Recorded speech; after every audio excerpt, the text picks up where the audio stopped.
Capítulo 1: El motor de agua y los hombres de Anega. Fragmento desclasificado del archivo inercial N. En los márgenes húmedos del quinto planeta sucesor del Sol sagrado disco solar, surgió un rumor que ningún sistema quiso reconocer. Un motor capaz de moverse con agua, sin fuego, sin petróleo, sin permiso. No era un motor común. No ardía. No rugía. No pedía nada. Solo giraba, como si la gravedad y el metal hubieran firmado un pacto secreto con el H.O. Los viejos ingenieros lo llamaron la máquina imposible. Los jóvenes lo llamaron la liberación. Pero los que realmente mandaban lo llamaron por su nombre prohibido: el dispositivo de ruptura del orden termodinámico. Y fue entonces cuando aparecieron ellos. Los hombres de Anega. No vestían de negro. No llevaban gafas. No eran agentes. Eran algo peor. Custodios del equilibrio, guardianes del límite, protectores de la versión oficial de la física. Su misión era simple: que nada ni nadie demostrara que el agua podía ser más que agua. Porque si el agua se convertía en energía, si el hidrógeno se liberaba sin permiso, si el oxígeno se reorganizaba sin supervisión, entonces todo el sistema económico, político, cósmico se vendría abajo como un castillo de vapor. Los hombres de Anega no destruían inventores. Destruían ideas. Desmontaban máquinas. Reescribían recuerdos. Convertían pruebas en ilusiones ópticas. Y etiquetaban todo como cavitación, turbulencia, efecto visual. Pero algunos sabían la verdad.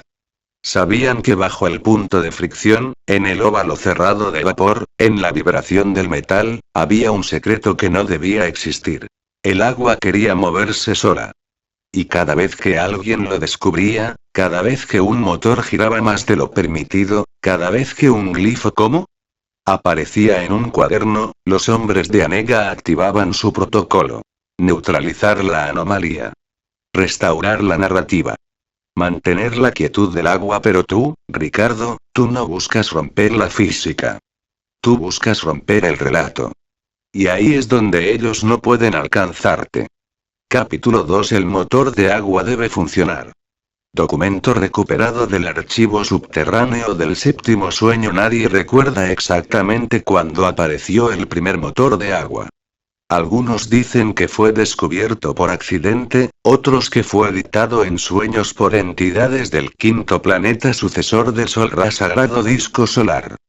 Pero todos coinciden en algo. No debería existir. El dispositivo era simple. Demasiado simple. Un cilindro metálico, un punto de fricción, un óvalo de vapor que no obedecía a ninguna ley conocida. El agua no ardía, pero se comportaba como si quisiera hacerlo.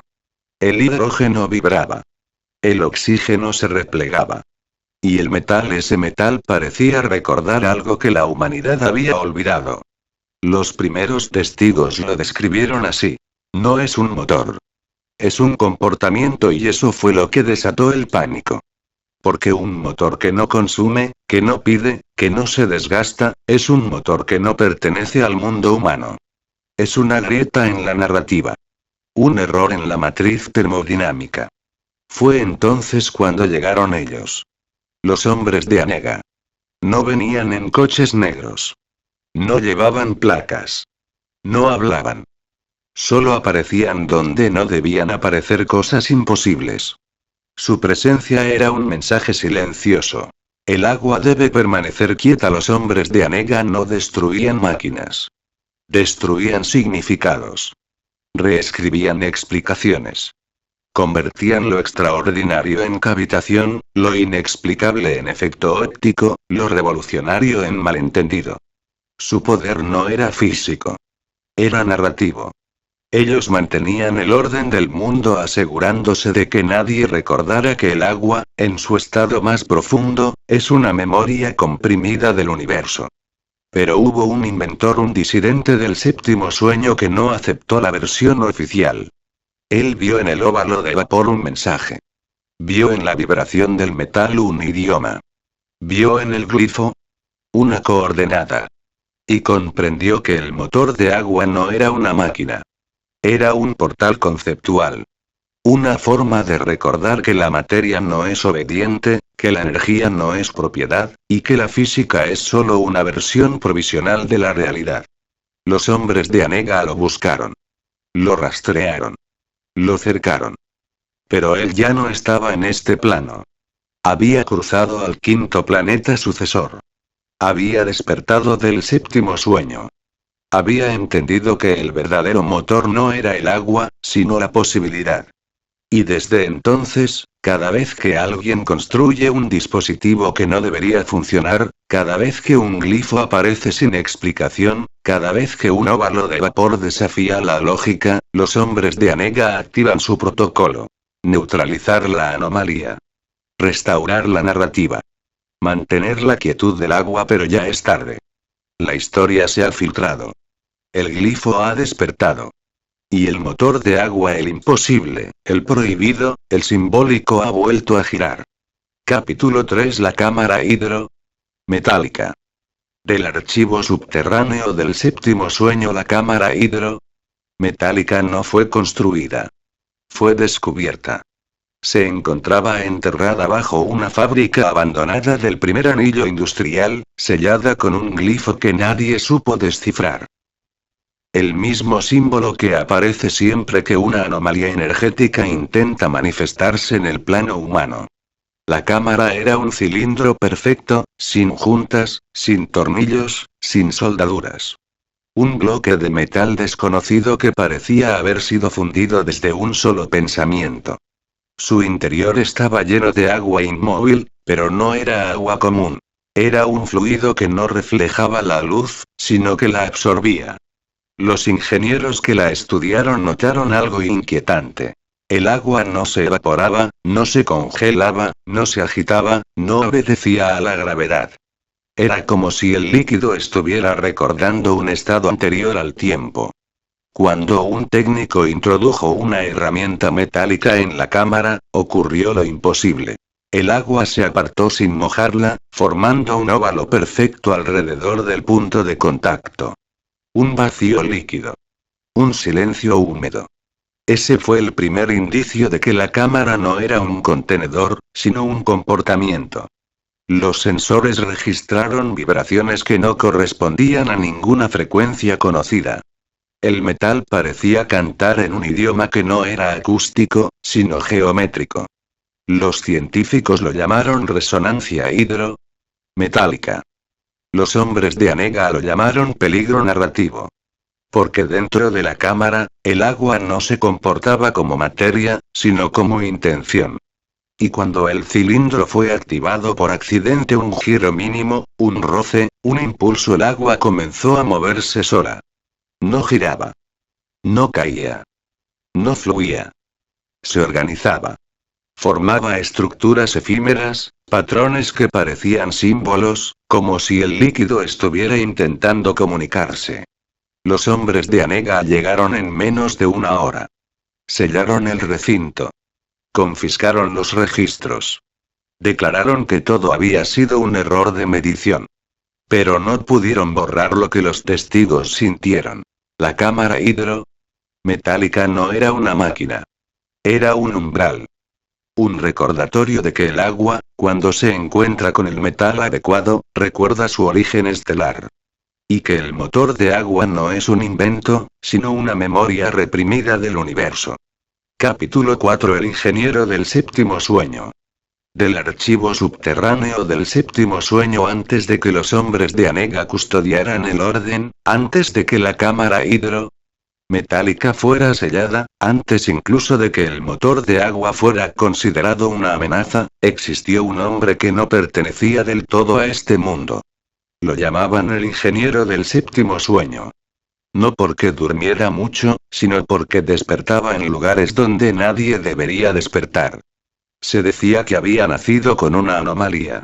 Su conciencia no estaba anclada al plano físico, sino repartida entre 7 estratos oníricos. En cada uno de ellos, veía una versión distinta de la materia. En uno, el agua era sólida. En otro, el metal respiraba. En otro, la gravedad era un idioma. Y en el séptimo, el universo era una ecuación que se escribía sola. Fue allí donde vio por primera vez el glifo. No como símbolo, sino como evento. Una caída. Un descenso.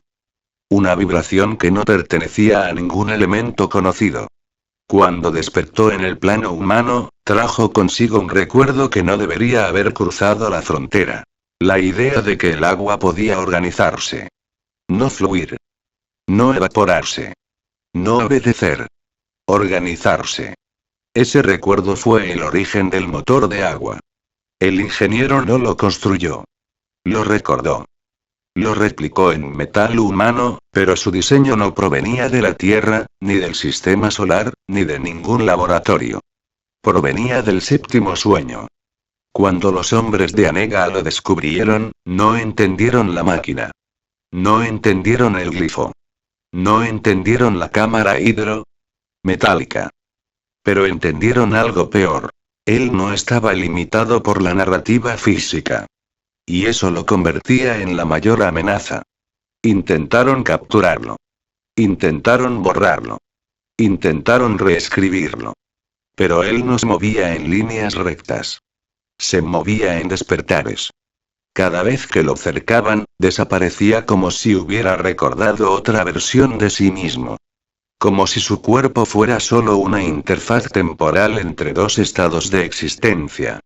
La última vez que lo vieron, estaba de pie frente a la cámara hidrometálica, observando cómo el agua formaba patrones imposibles. Dijo una sola frase. La materia no es obediente. Solo está dormida y entonces el glifo apareció en el aire, como una firma, como una coordenada, como un permiso. Cuando la luz se disipó, él ya no estaba.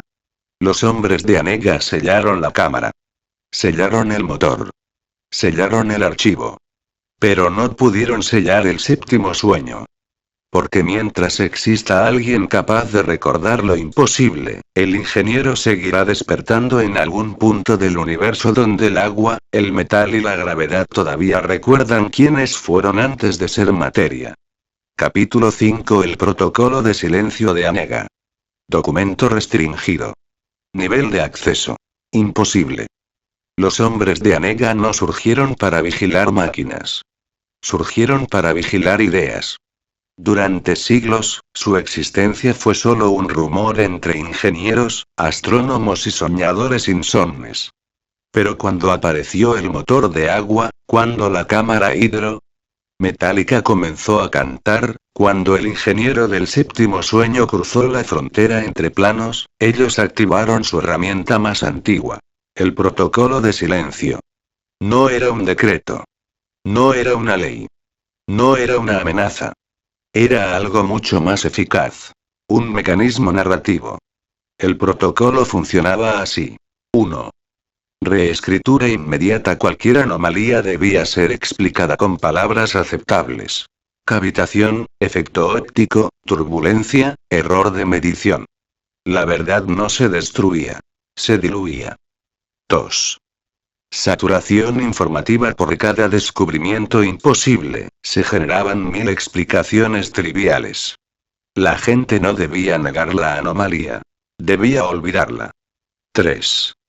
Desplazamiento del testigo. Quien veía demasiado era etiquetado como confundido, obsesionado, visionario, inestable. No se atacaba su hallazgo. Se atacaba su credibilidad. 4. Neutralización emocional. El protocolo no prohibía hablar. Prohibía sentir. Cualquier entusiasmo por lo imposible debía convertirse en apatía. Cualquier intuición debía convertirse en duda. Cualquier certeza debía convertirse en sueño. 5. Custodia del glifo. El símbolo era la mayor amenaza. No porque fuera peligroso, sino porque era recordado.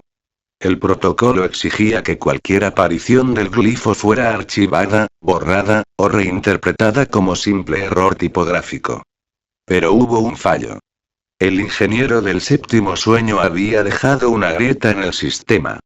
Una grieta que no podía sellarse con palabras, ni con explicaciones, ni con silencio. Había dejado memoria. Y la memoria es el único elemento que el protocolo no puede controlar. Porque la memoria no obedece. La memoria no se rinde. La memoria no olvida. La memoria es el agua del espíritu. Fluye donde quiere. Por eso, cuando el motor de agua volvió a girar en manos de un nuevo disidente, cuando la cámara metálica volvió a vibrar, cuando el glifo reapareció en cuadernos, pantallas y sueños, los hombres de Anega comprendieron que el protocolo ya no era suficiente. El silencio había fallado. La historia había despertado. Y el séptimo sueño estaba abriéndose otra vez.